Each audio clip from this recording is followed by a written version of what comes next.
Hi అండి అందరూ ఎలా ఉన్నారండి? బాగున్నారా? ఈ రోజు వీడియో అయితే కొన్ని కామెంట్లకు గాను రిప్లై చేస్తున్నాను అనమాట. నాకైతే మైక్ లేదండి. మైక్ లేదు కాబట్టి గట్టిగా మాట్లాడుతున్నాను మీకు వినపడేలాగా. ఫోన్ అయితే కొంచెం కెమెరాని ఎదరకు పెట్టుకున్నాను. బాగా ఎదరగా అనిపిస్తుందా?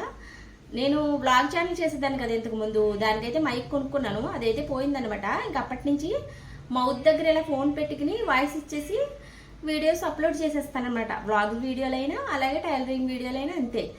అయితే మీకు వినపడాలని గట్టిగా మాట్లాడుతున్నాను అనమాట.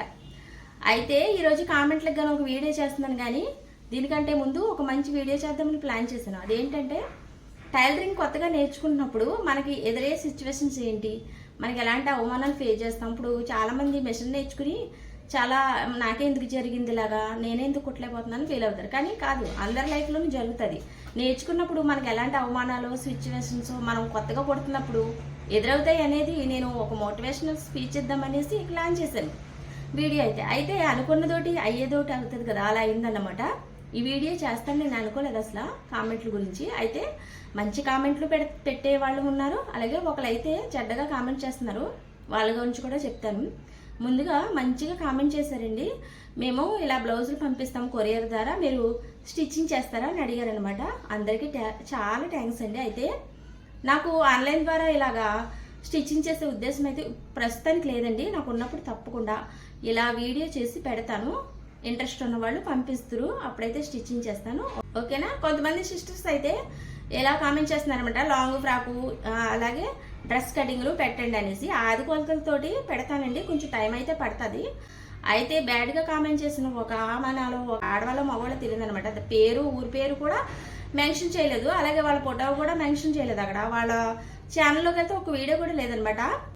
అయితే వీళ్ళ పని ఏంటంటే ఇలాగా క్రియేట్ చేసుకుని ఒక ఛానల్ని అందరి వీడియోలోకి వచ్చి ఏదో రకంగా బాధ పెడితే కామెంట్స్ పెడతారు. ఏమైనా కామెంట్ చేస్తారు, ఈ పక్కన పెడతాను చూడండి. ఆది బ్లౌజ్ కొలతలతో నాకు బోట్ నెక్ కటింగ్ చెప్పండి, లేదా మీకు రాదని ఒప్పుకోండి. ఇది నేను చూడలే. ఇలా ఎవరైనా కామెంట్ చేస్తారా అండి? ఎవరైనా అడిగితే మనకి మంచిగా అడిగితే కామెంట్ మంచిగా ఉంటుంది, అంతేగాని ఇలా చెడ్డగా కామెంట్లు చేసి డిమాండ్లు చేయడం ఏంటి? నువ్వేమన్నా నా దగ్గర మనీ పే చేస్తున్నావా? నాకు నువ్వేమన్నా నాకు మనీ పే చేస్తున్నావా? డిమాండ్ చేస్తున్నావు? అసలు నీకు బోట్ నెక్ నేను ఎందుకు నేర్పాలి? నీకు అసలు నేర్చుకునే ఉద్దేశం ఉంటే బోట్ నెక్ అని అలా కొట్టగానే 100 వస్తాయి వీడియోలు. నీకు ఇప్పుడికిప్పుడే నాకు కావాలబ్బా వీడియో, నేను కుట్టుకోవాలి అనుకుంటే నువ్వు యూట్యూబ్లో అలా క్లిక్ చేస్తే 100 వీడియోలు వస్తాయి. ఒక వీడియో చూసి చక్కగా కుట్టుకోవచ్చు. ఆ ఛానల్లోనే బోట్ నెక్ చూడాలని ఎందుకు అనుకుంటున్నావు? బ్యాడ్ కామెంట్లు చేయడానికి వచ్చావు అంతే. నీకు నేర్చుకోవాలనే ఉద్దేశం లేదని నాకు అర్థమైంది. ఈ కామెంట్లో చూడండి, లైవ్ పెడతావు కదా అప్పుడు చెప్తాను అని కామెంట్ చేసింది. అయితే ఇంతకుముందు కామెంట్లు చేసిందనమాట, అవి డిలీట్ చేస్తాను. అవి చూడగానే చిరాకు వచ్చిందండి. అవి చూడగానే బ్యాడ్గా పెట్టినప్పుడు చిరాకు వస్తుంది కదా, ఇంట్రెస్ట్గా కూడా ఉండదు వీడియోలు చేయాలనేసి, ఇంట్రెస్ట్ పోతుంది. అందుకని నా ఛానల్లోకి రాగానే అవి కనిపిస్తున్నాయి, అందుకని నేను అవి డిలీట్ చేస్తాను. ఆ డిలీట్ చేశానని ఇలా మళ్ళీ కామెంట్ చేసింది అనమాట. ఇంతకు ముందు చేసిన కామెంట్లు ఏంటంటే నేను టేప్ కొలతలు లేకుండా కటింగ్ స్టిచ్చింగ్ అని కదా థంబ్నెయిల్ పెడుతున్నాను కదా, ఆ థంబ్నెయిల్ చూస్తానమాట ఇలాంటి కామెంట్లు చేస్తుంది. నేను టేప్ యూజ్ చేయకుండా ఎలా ఈజీ తరహాలో మీకు కటింగ్ స్టిచ్చింగ్ చూపించానా లేదా వీడియోలో? చెప్పండి, కామెంట్ చేయండి మీరు. అస్సలు టేపు నా దగ్గర లేకుండా మీకు స్టిచ్చింగ్ కటింగ్ ఈజీ తరహాలో చూపించాను. ఆ విధానం బాగుంటుంది, మీకు తక్కువ టైంలో ఎక్కువ బ్లౌజులు కుట్టుకోగలుగుతారని ఆ విధానం నేను చూపించాను, అంతే కదా. అందులో ఏం తప్పలేదు కదా. ఆ విధానం నా దగ్గర ఉంది కాబట్టి షేర్ చేశాను. అసలు నిజానికి నేను నేర్చుకున్నదే టేప్ కొలతలని. ఈ విధానం చాలా సింపుల్గా ఉంది, ఎక్కువ జాకెట్లు తక్కువ టైంలో కుట్టుకోవచ్చు అనేసి ఈ విధానం నేను రాజమండ్రిలో నేర్చుకున్నానని మీకు వీడియోలో మధ్యన చెప్తాను కూడా. అయితే ఈమె చూడదన్నమాట, వీడియో అంతా చూడదన్నమాట. ఇలా థంబ్నెయిల్ చూసేసి కొంచెం వీడియోలో కొంచెం పార్ట్ చూసేసి ఇంకా ఇష్టం వచ్చినట్టు కామెంట్ చేసేది. ముందు వీడియో పూర్తిగా చూస్తే నేను అక్కడ ఏం చెప్పాను అన్నది అర్థమవుతుంది. ఆల్మోస్ట్ మేము రాజమండ్రి నుంచి వచ్చేసి 11 years అయితే అవుతుంది. అప్పటి నుంచి నేను ఈ విజయ తరహాలో ఉన్న ఆది బ్లౌజ్ని అయితే కుడుతున్నాను. చక్కగా కస్టమర్స్కి కుదురుతున్నాయి. అలాగే నాకు టైం కూడా కలిసి వస్తుంది, ఈజీగా అనిపిస్తుంది. ఆ విధానాన్ని మీకు షేర్ చేశాను, మీకు కూడా ఈజీగా ఉంటుందని. ఇందులో తప్పేం లేదు కదా. 90% పర్సన్స్ వచ్చేసి ఆది బ్లౌజ్తో స్టిచ్చింగ్ చేయమనే వస్తారు టైలర్ దగ్గరికి ఎక్కువగా. అలాగే విలేజ్లో అయితే మరిన్ని ఆది బ్లౌజ్ ఇచ్చుకునే వస్తారు. అయితే ఆది బ్లౌజ్ కొలతలు చాలా ముఖ్యం. కానీ టైలరింగ్ అంటే ప్రతిదీ వచ్చి ఉండాలి. టేపు కొలతలు వచ్చి ఉండాలి, బాడీ మెజర్మెంట్లు తీసి కుట్టేయగలిగి ఉండాలి. ఇవన్నీ వచ్చుంటే మనకి సరైన సమయంలో ఏది అవసరం పడుతుందో దాన్ని ఉపయోగించి అక్కడ కస్టమర్స్కి అందివ్వగలుగుతాం. బ్లౌజ్ను కుట్టేసి నేను బాడీ మెజర్మెంట్స్ కూడా కుడతాను. అది ఎవరికి కుడతానంటే ఇప్పుడు కొత్తగా సంతండి పిల్లలు ఉంటారు కదండి, వాళ్ళకైతే చక్కగా బ్లౌజులు అస్సలు ఉండవు అనమాట. అప్పటి నుంచి స్టార్ట్ అవుతాయి కదా వాళ్ళకి. బాడీ మెజర్మెంట్ తీసుకుని మంచిగా స్టిచ్చింగ్ చేసి ఇచ్చేస్తాను. అలాంటప్పుడు నాకు బాడీ మెజర్మెంట్స్ నేర్చుకున్నది యూజ్ అవుతుందా లేదా?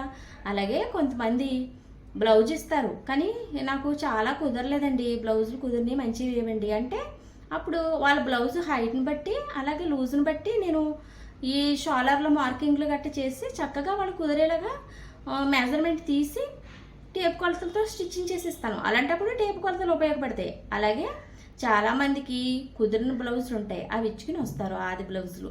ఈ ఆది బ్లౌజ్ నాకు చాలా బాగా కుదిరిందండి. దీని ప్రకారంగా స్టిచ్చింగ్ చేయండి అంటే ఆది బ్లౌజ్ తోటి కటింగ్ చేసి ఇచ్చేస్తాను చక్కగా స్టిచ్చింగ్ చేసి. చూసారా, ఇలా మనకి ఈ మూడు కూడా ఉపయోగపడతాయండి.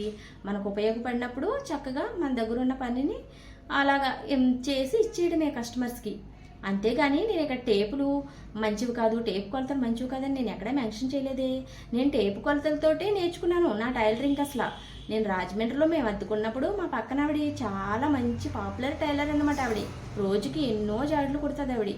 ఆవిడ దగ్గర ఈ విధానాన్ని చూశాను, చాలా ఈజీ అనిపించింది నాకు నేర్చుకోవాలనిపించి నేర్చుకున్నాను. ఆ విధానాన్ని మీకు షేర్ చేస్తున్నాను. కొత్తగా టైలరింగ్ నేర్చుకునే వారికి, టేప్ కొలతలతో విసుగు చెందే వారికి చాలా ఈజీ తరహాలో ఉంటుంది అనేసి ఈ ఆది బ్లౌజ్ తోటి మీకు కటింగ్ చేసి స్టిచ్చింగ్ చేసి చూపించాను లేదా? నేను థంబ్నెయిల్లో పెట్టింది టేప్తో అవసరం లేకుండా కటింగ్ స్టిచ్చింగ్ చేసి చూపిస్తాను అన్నాను. అలాగే వీడియోలో కూడా చేసి చూపించాను కదా. నీ పేరు లేకుండా, నీ ఊరు లేకుండా, నీ పొటవు లేకుండా నువ్వు అంత చెడ్డగా కామెంట్స్ చేసి వెళ్ళిపోతావు. కానీ ఇక్కడ ఎంతో కష్టపడుతూ ఒక ఛానల్ రన్ చేసుకుంటూ ఎంత కష్టమండి. ఇలాగా మిషన్ మీద స్టిచ్చింగ్ చేసి కటింగ్ చేసి బ్లౌజ్ని అలాగా మీకు పెట్టడం వీడియో చాలా కష్టం కదా. ఆ విధంగా కష్టపడుతున్నప్పుడు కనీసం సపోర్ట్ చేస్తూ ఒక మంచి కామెంట్ పెడితే ఏమైపోద్దండి? ఇలా చెడ్డ కామెంట్లు పెట్టి ఎదుటి వాళ్ళని బాధ పెడతామే పనిగా పెట్టుకుంటారు కొంతమంది.